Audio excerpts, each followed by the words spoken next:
السلام عليكم، ازيكم يا حبايب قلبي؟ اللهم صل وسلم وبارك على سيدنا محمد وعلى اله وصحبه اجمعين. تعالى اقول لكم النهارده هنعمل صينيه سجق او طاسه سجق زي ما حضرتك تحبي تسميها، بس بطريقه يا بنات تحفه. بتمنى تجربوها بطريقتي وان شاء الله تعجبكم، ولايك وشير لو عجبكم الفيديو. يلا عشان احنا مستعجلين. احنا هنا معانا كيلو من السجق.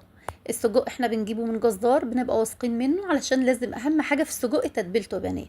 ومعانا هنا بصلتين كبار انا بقطعهم جوليان او جوانح، وجزرتين مبشورين، ده اختياري. ومعايا هنا فلفل سبايسي ورومي. كان عندي فلفل سبايسي احنا بنحبه جدا في السجق، في صحيح وفي قطعته كده. وقطعت 4 أو 5 طماطميات كده، قطعيها التقطيعه اللي حضرتك تحبيها، ممكن تبشريها ممكن تقطعيها مكعبات. هاتي بقى حلتك جريلك، اي صينيه عند حضرتك، وانزلي بمعلقتين من الزيت. انا هنا حطيت في الحله معلقتين من الزيت ونزلت بكيلو السجق. هقلبه هبهره، يعني هفضل اقلب فيه كده مع رشه بسيطه من الكزبره والفلفل الاسمر وربع معلقه من الثوم. وهبتدي اقلبه. ايوه، من الثوم دلوقتي يا رودي. قلبي بس كده، هتاخدي احلى ريحه واحلى طعم واحلى تيست عالي جدا فيه. خلاص شوحناه وحسيناه كده انه يعني اتقلب واتحمر معاكي. هبتدي اشيله على، يعني هخرجه وهنزل بقى مكانه بالخضار اللي احنا قطعناه، البصل مع الجزر مع الفلفل. وهنبتدي بقى نبهر الكلام مع بقيه راس الثوم. كل ده هنزل بيه وابتدي بقى ابهره، شويه من الفلفل الاسمر شويه من الكزبره.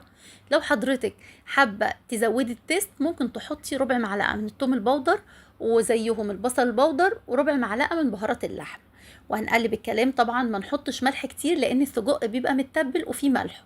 هنحط ملح بسيط وبعد كده هنظبط بعد لما الخضار يعني كله يستوي مع بعضه. هنبتدي وننزل بسجق، نبتدي بقى نظبط ملح. انا هنا حطيت ملح خفيف وقلبته وسبته بقى كده لحد كل الكلام ده كله ما اختلط ببعضه واندمج كده مع بعض. نزلت بالسجق.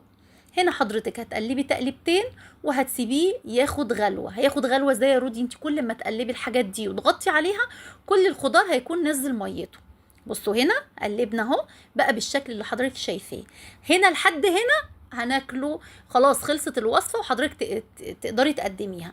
انا بحب اعمل بقى تركايه كده، بحطه في طاجن او صينيه وادخله الفرن. قد ايه؟ 10 دقايق. 10 دقايق، ما يزيدش عن 10 دقايق، لان كل حاجه مستويه بيبقى بالشكل القمر والطعم القمر اللي حضراتكم شايفينه ده. احلى سجق ممكن حضرتك تاكليه.